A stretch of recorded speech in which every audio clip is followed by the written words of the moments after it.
मदन एक चमकदार सफेद अपाचे पर सवार होकर घर आता है। वह बाइक को चमकाता है, तेज धूप में शुद्ध आनंद बिखेरता है। अली मोहम्मद अपने बेटे को देखता है। उसके चेहरे पर असंतुष्टि की छाया गहराती है, जो मदन की खुशी के विपरीत है। अली मोहम्मद ने मदन को फटकार लगाई। उसकी आवाज निराशा से भरी थी। मदन, मैंने तुम्हें यह बाइक न खरीदने के लिए कहा था। मदन जवाब देता है। उसकी खुशी पल भर के लिए कम हो जाती है। पिताजी, यह सिर्फ एक बाइक है। मैं खुश हूं। तनाव हवा में भारी है। धुंधली रोशनी में मदन अकेला बैठा है। उसका चेहरा निराशा का मुखौटा है। परछाइयां निराशा को बढ़ा रही हैं। जहांगीर प्रवेश करता है। उसके कदमों की आहट पुरानी कालीन पर धीमी है। उसकी आंखों में एक मौन प्रश्न है। क्या हुआ मदन, इतने उदास क्यों हो? जहांगीर ने पूछा। भारी माहौल में उसकी आवाज एक कोमल जांच थी। मदन की आवाज अफसोस से भर जाती है।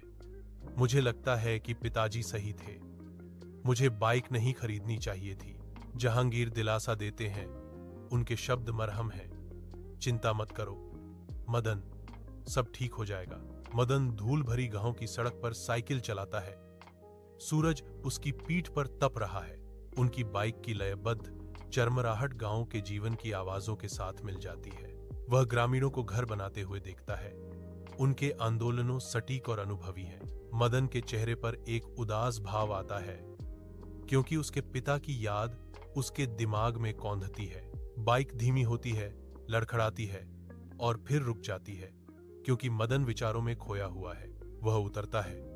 बाइक का वजन अचानक, एक जमीनी उपस्थिति। धुंधले घर में मदन अली मोहम्मद के पास जाता है। उसका चेहरा गहरे पश्चाताप से भरा हुआ है। मदन की आवाज पछतावे से कांपती है, क्योंकि वह बोलना शुरू करता है, अपने पिता से माफी मांगता है। पिताजी, मुझे माफ कर दीजिए। मुझे आपकी बात सुननी चाहिए थी।